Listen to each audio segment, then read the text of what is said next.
I don't know if you can even tell, but I tried steaming this, I don't know if it's this side or this side, so much, and it like doesn't even want to steam. It's like a little wrinkle here, I don't know. But anyway, always start with an OOTD. I love this jacket so much. This is my first time wearing it, and I love it so much. So I finished reading Convoluted Universe Book One. So The Custodians was technically Book One, but I guess Dolores didn't know she was gonna write a series on the alien abductions, so, or on the channeling. So she ended up doing Convoluted Universe Book One, and here it is. Gonna be doing a review on this book. I love this cover. There's like different kinds of covers, but this one's my favorite. Okay, so it took me a little while extra to finish reading it because I was in the middle of moving. What is that sound? Okay, weird. I was in the middle of moving to our apartment. So I don't live at home anymore. This is why I have a white wall now. Everything here is honestly white, and it's so beautiful because it's like relaxing and calming. It's my favorite color. But my favorite color to wear is black. You know, as I'm wearing a white blazer. But anyways, while I was reading the book, I wrote down on my phone a list of notes that stood out to me the most of things that I've learned in the book. And so I want to start off, like always, if you don't have an open mind, honestly, you don't have to click off, but just try to develop an open mind, because at this point, having an open mind is going to benefit you in the long run and in the short run. So I would just recommend to start having an open mind now. And right now is a great time when I'm going to be revealing crazy information. I think for the most part, I do believe everything that I'm going to relay to you.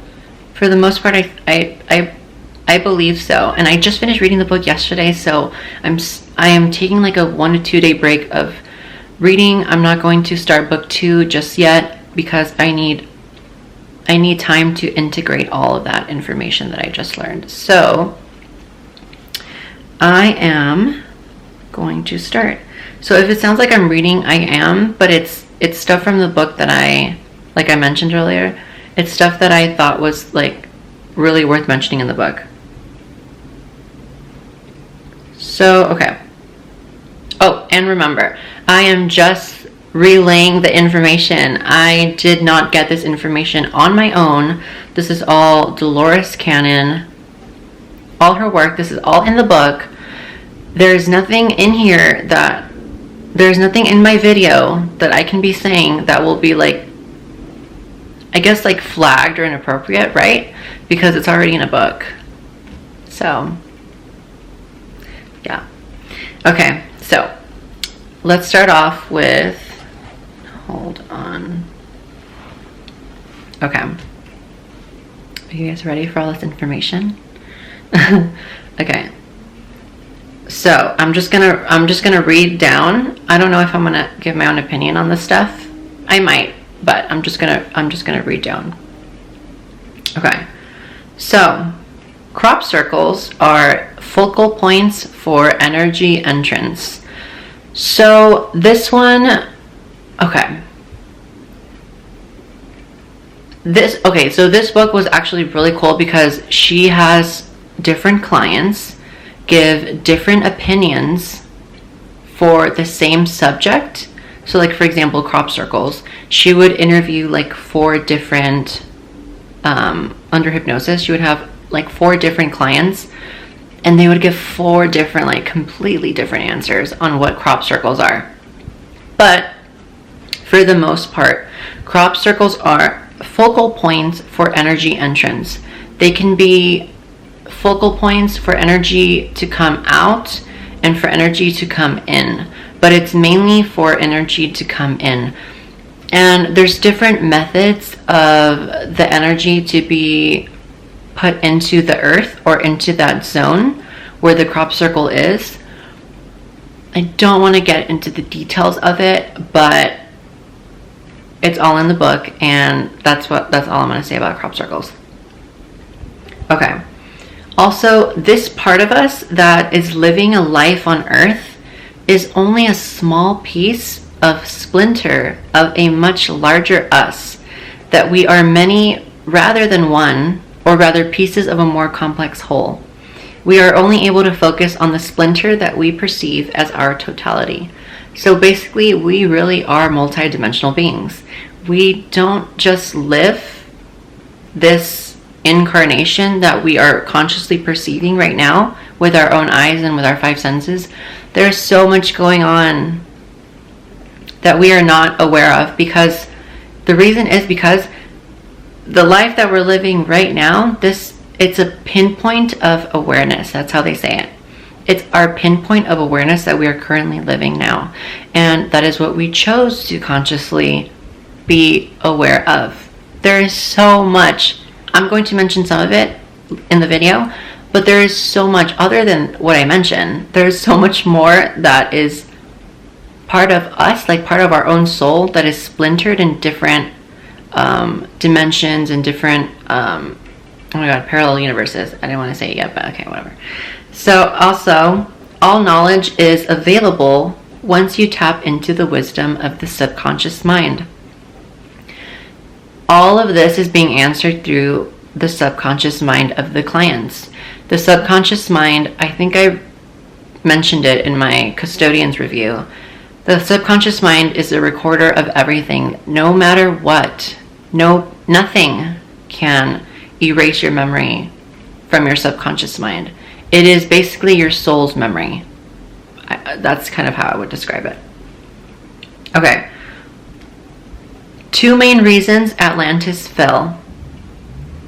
So there was gene manipulation through genetics and through thought forms. Created hybrid humans and hybrid animals, and the Galactic Federation did not allow that because the diseases created by this messing of genes almost killed off the human race. And I mentioned in the custodians that everyone, all these space beings have done so much work for us to evolve that they would not stand us being eradicated, either through our own selves or through another species, because it would affect not just us, obviously, it would affect them as well, and it would affect the entire universe. Second reason Atlantis fell is because the Atlanteans tried to use the core of the earth as an energy source, but their thought forms bore into the molten core so much that they basically exploded the continent, and that's what caused the downfall of their highest energy continent. And I'm kind of hesitant, that's kind of why I made the face, because I'm kind of hesitant to give this information, but since it was the way that they destroyed their living, and we don't want to give humans now any more ideas on ways to destroy the world. But I felt like the fact that it's already in this published book, and it's like a 30-year-old book, 40-year-old book, 40-year-old book, I feel like what's the point of not, giving the information out now? And also, Atlantis was the name given to the planet at the time, which is Earth. It wasn't just one continent like people believe, but there was continents that had higher evolved people. So that's why they were able to use telekinesis a lot. They used a lot of crystals. Their buildings were made out of crystals, and that was like their energy source. And I don't know, my throat's getting dry. But they would have a lot of crystals, and they would use them as their power source. So I thought the information about the pyramids was really cool. I'm obsessed with pyramids. So the pyramids have the information of the entire planet and more stored inside them in the ether. Pyramids were built with telekinesis. So remember, use your discernment in all of this and believe whatever you want. But I do believe that the pyramids were built with telekinesis, and I've always had a strong connection to Egypt and the pyramids since I was in 6th grade. I remember going to the library and just like randomly checking out tons of books based off of like the history of Egypt, and I was always so obsessed. I don't know why. I was always so obsessed with just like learning about the pyramids, and I would always think that there was so much more to them. And now I know that it totally has to be a connection with a past life of mine to the pyramids, because I just relate. I just feel like I have a connection to Egypt and the pyramids so much. And that's it. Like I don't, and then maybe some planets in space and space itself, and that's all I can think of. So I think it would be really cool if I had a chance to go under hypnosis and travel to an Egyptian past life. I probably had more than one life there. And also I might have been, I don't know, I'm just thinking, I might have been someone that helped with building the pyramids, because I've been drawn to telekinesis for as long as I can remember. I remember watching cartoons and seeing Jean Grey and X-Men levitate things with her mind, and I would like almost like know that that was possible, even though I've never seen anyone in the physical 3D reality do it. And I used to try to levitate stuff on my own when I was little. It wouldn't work, but that still doesn't mean it's not possible. And also there are people like Tibetan monks, or I don't know who else, like maybe like shamans or stuff like that, because it's mentioned in the book that there are people nowadays that can levitate things with their mind, and also they could change their molecular structure, so they can like put their hand through a solid object, or like a wall. They could phase through a wall, like what you would call Shadow Cat or Kitty Pryde from X-Men. So I thought that was really cool. I've never been drawn to that ability, but I've always been drawn to telepathy and telekinesis. So I feel like that's where my abilities were the most in a past life. Okay, the Bermuda Triangle is a vortex of energy that isn't always present, which is why sometimes when they fly over the Bermuda Triangle, not all the time they get sucked in or lost. So the Bermuda Triangle is a vortex of energy that isn't always present, but sometimes when it gets activated, people get sucked into another reality and plane of existence, be it the past or the future, as we would call it, and it's a much higher plane of living and knowing. It's basically a door that can't be opened again once you're through it. So this one was really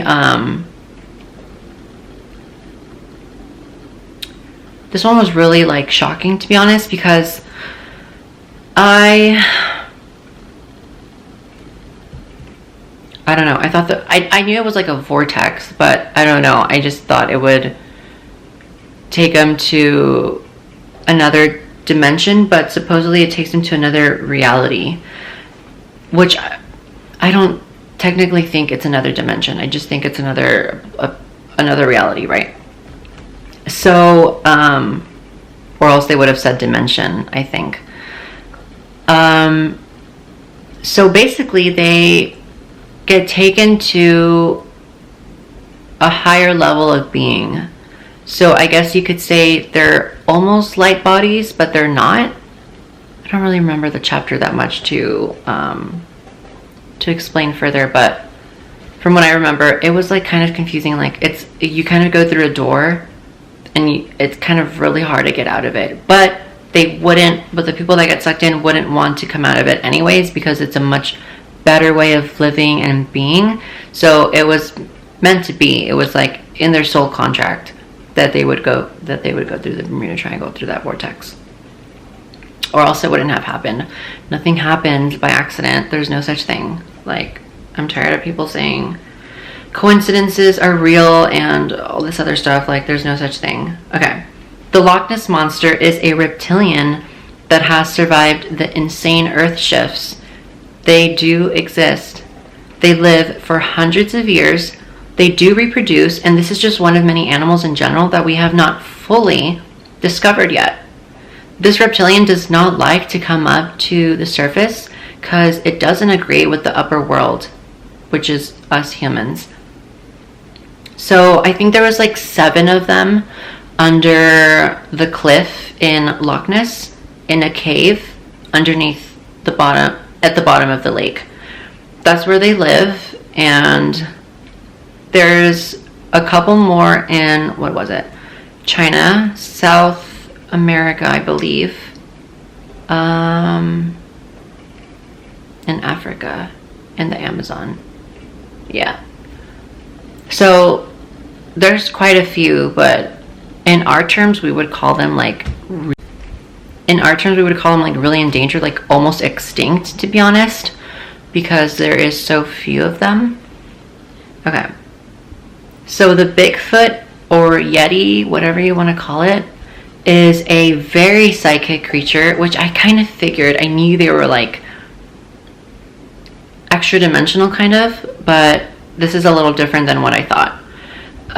So they're a very psychic creature, very similar to man. They are related to man in a way.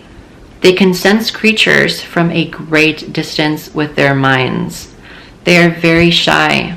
If humans will allow them to develop, they will. They live all across the globe and are very good at hiding. Hence the fact, because they're psychic and they know for like miles away when someone's in the area, they'll have enough time to hide. Bigfoot never comes looking for man because it is afraid of man. So what I've learned is, well, that, and also that they are very similar to us, very related to us, but they did not come before us. They were created after we were. Okay. Oh man, this chapter really like I love parallel universes and like parallel realities, but like, whoa, this one like kind of like,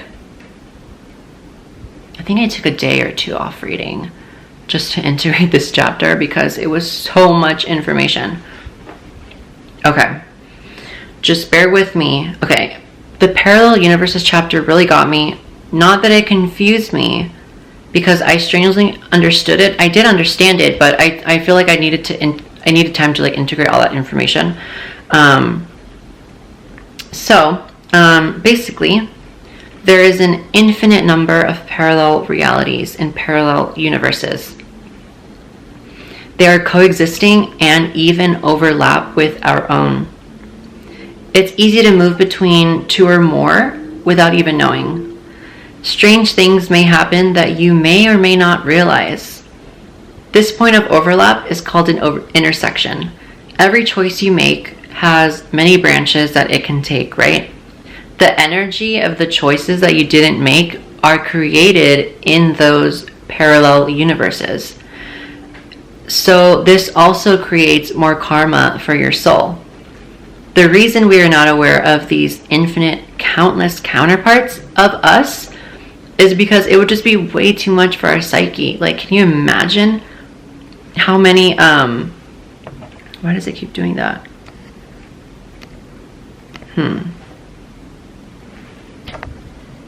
Why does it keep doing that? Sorry, if this video is all over the place, it's because my lighting keeps changing for some reason, even though I have it set to the same.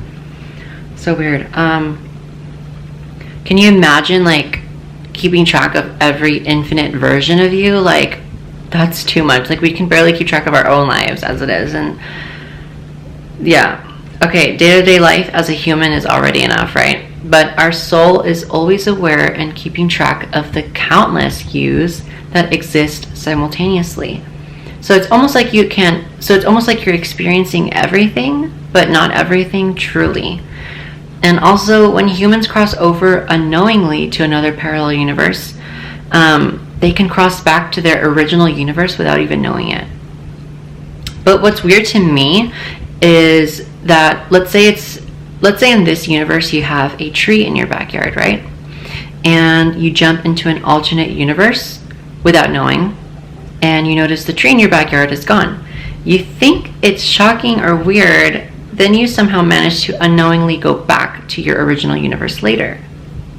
What happens is that the tree's matrix didn't survive the crossover, but somehow we do? That's where I'm confused a little. Because basically, the matrix of the original tree crossing over to the other universe, its matrix gets, I don't know what the word is that they use, gets like obliterated or like, it gets destroyed. It doesn't survive the crossover. So, but we do when we cross over to other universes. It's, I don't get it. That's the part I don't get. Like, why do we survive, but like other objects, like a tree in our backyard, and then it's not there in another universe, and we realize that, like, why does that tree not survive? I don't understand. They didn't really explain it. The fact is that when you were born in this universe, you were also born in several other universes too. And so actions and decisions that you make will cause another universe to come into existence, or perhaps alter another universe that is similar enough. This is not to alarm you, because that happens all over, all the time. Also, any decision that you make is right. There's no such thing as a wrong decision, and I truly believe that. You may feel later that you could have made a better decision, but at the time that the decision you made was right for you.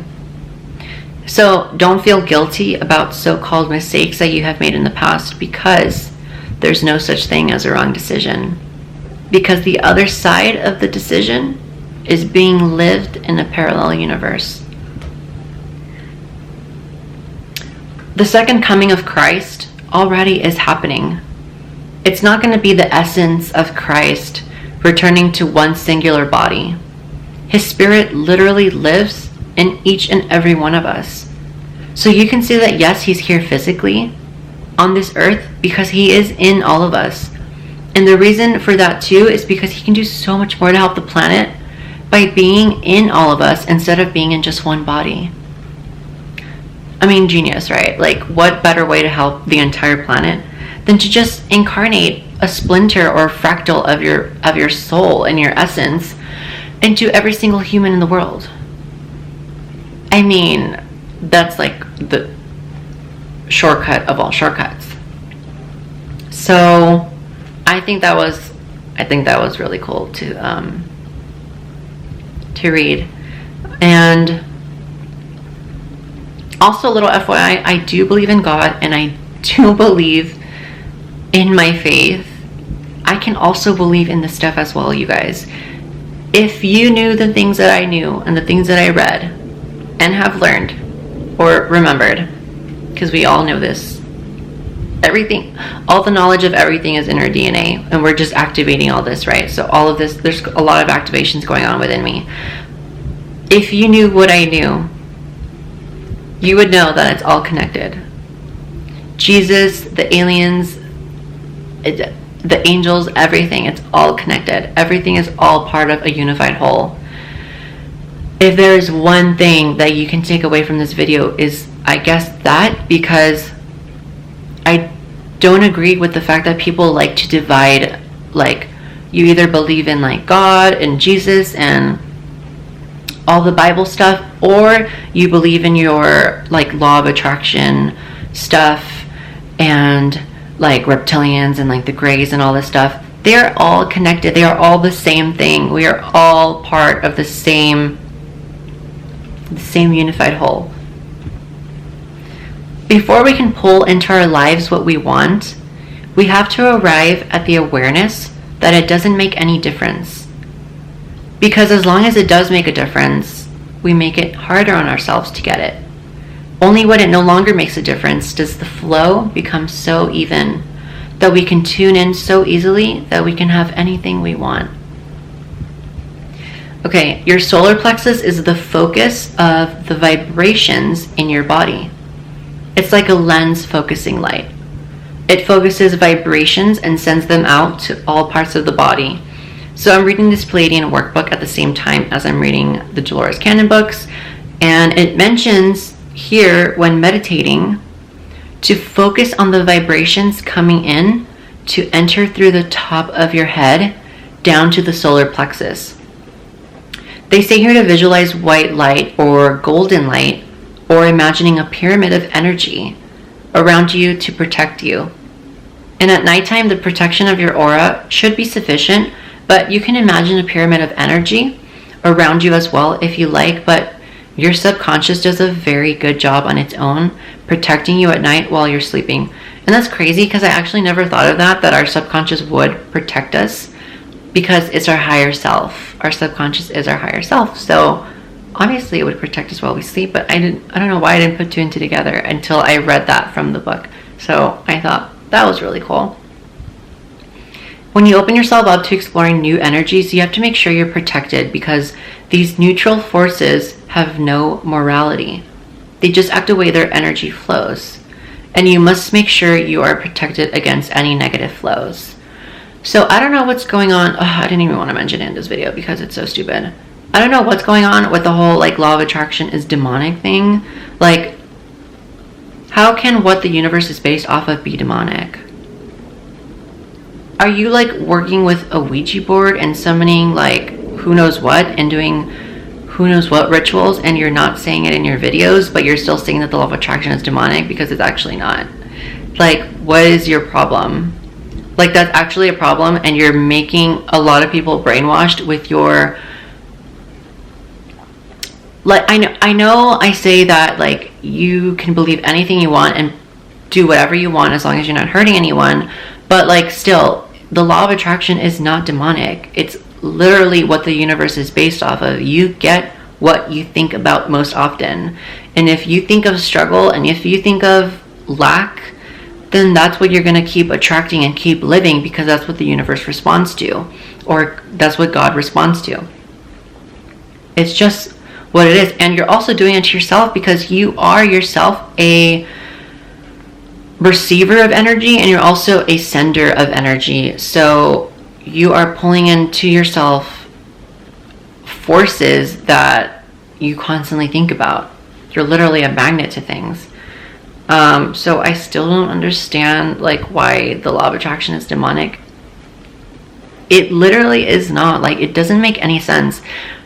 I could make a whole video on that, on why it doesn't make any sense, but I am taking up so much time already, and I don't know, I want this video to take 6 hours to upload. So I love this section. It's totally talking about law of attraction. So it says this exactly in the book, okay? That's what it says. You send out thoughts that you want something to happen, and they'll go out and start causing things to fall into place for it to happen. But if later on you get discouraged or depressed and you send out thoughts of, gee, it'll never happen, it's going to weaken its impetus. And when you get over your depression, you must send out strong thoughts again, positive thoughts, to help it regain its impetus so that it will come to pass. So you literally are sending out vibrations with your thoughts, guys. It also says that about manifesting, to remember that the bigger the project is, sometimes the longer it will take, because there are more channels that your thoughts must go through in order to have more pieces fall into place for it. Okay, also the underlying reason for being born incarnate into this body is to learn to become manipulators of energy and to create and to heal. And I feel like throughout my life I have done that, and I feel like I'm doing it even more now consciously. And it's so much more fun doing it consciously and knowing that you are creating and being a manipulator of energy. One of the light energy beings that came through said, all planets have their lessons, even those lessons that are beyond your wildest dreams or imaginations on Earth in the current state of the three-dimensional limitations. The universe is always and will always be a process of growth and expansion and challenges. No matter how high the vibration rate, no matter what level civilizations and beings have attained, with each level of spiraling upward in dimensions, new challenges are encountered for continued growth. So you can imagine, I guess, like angels, for example, who are like 7th or 11th dimensional beings, they have a lot of lessons to learn too in their plane of existence, even though we think all they do is just protect us. Like, no, there is a astral war going on constantly, and there's a lot of people that, let's say you're someone who feels like they're not living their life's purpose. You could be living your life purpose in the astral realm. You could be doing so much work for the planet and for yourself and for everyone else to increase the vibration and to get rid of what is no longer wanted on this etheric realm or on this planet anymore. You could be doing all this work in the astral, which is awesome. So if you ever feel like you're not doing what you feel like you need to be doing, you probably are doing it in your dreams. Okay. So this next part, okay, I'm already almost done. This next part, I think it's so messed up. It's the chapter called The Mechanical Person. And I honestly like shed some tears at this part. Okay, so there's this metallic planet where there's pinkish humans that create like robot / human hybrids, but like 90% robot. These robots have 10% of a human soul. I didn't understand this because I didn't know that robots or mechanical beings could have a soul. It's not a full soul, it's a part of someone's soul. So the humans that live here in the planet, on the mechanical planet, not our planet, the humans that live on this mechanical metallic planet, they spit their essence, a portion of it, into this robot, into the robots that they create, and that gives the robot a soul, a part of the human soul, a part of that human that spit their essence into them. The humans have the robots go to planets to record data of other planets and then come back and do the same thing over and over again, or they'll just have them take a break. When a robot starts to get rusty or old, you'd say, oh, I read that wrong, sorry. When a robot starts to get rusty or like old, you would say, they transfer that essence of that aging robot into a new robot. So it's almost like they can't ascend. And I just thought that was so terrible. Like, it's almost like, oh my God, I'm not gonna mention it. No, I don't wanna mention that. So this part made me feel so horrible because where is the free will here? I mean, I guess it could be something that the soul agreed to in their contract before incarnating, but what the hell? Like, Dolores later says in this chapter that the most interesting aspect of this case was that a soul can inhabit a machine body, and also that the soul could divide itself, and a splinter could veer off and become another personality, learning different lessons than the host or original soul. The two would have never even been aware of each other or that there was a separation. So, oh my God, long story short, because I don't want my video to cut off. Long story short, the robot being was the same soul, a portion of it, as the human that spit his essence into its soul. into the robot, right? So I found out in the chapter later on that they're basically like creating karma for each other, and it was like a lesson that soul had to learn, if that makes sense. Does that make sense? They're both the same soul, but splintering off and dividing itself into another body was part of that soul's contract, and that soul's like lesson that I had to learn in that time. Okay, in the last chapter, the God Source. Normally, another soul trades places with the soul currently occupying the body of that soul has taken or more than it can handle. Wait, what? That didn't even make sense. Sorry. Okay. Normally, another soul trades places with the soul currently occupying the body of that soul if that soul has taken on more than it can handle. Oh, okay. I don't even want to edit this. Oh my god, that's too much work. Okay, I know how to read it now.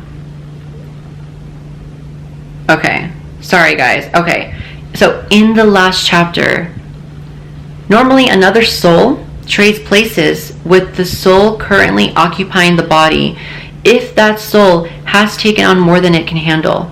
It is an acceptable alternative to suicide. Okay, so sorry about that. I didn't realize how that had to be read. It was a typo.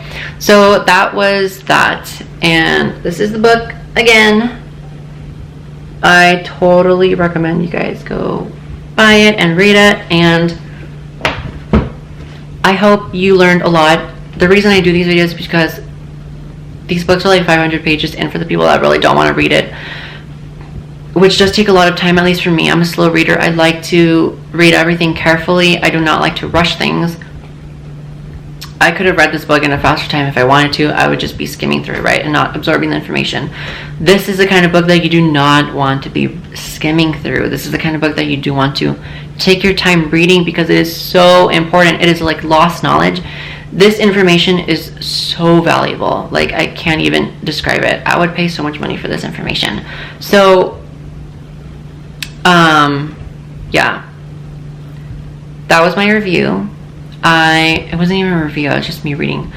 But I love this book so much, and I can't wait to start book 2, but I do need to like breathe and just like integrate everything that I learned in that other book.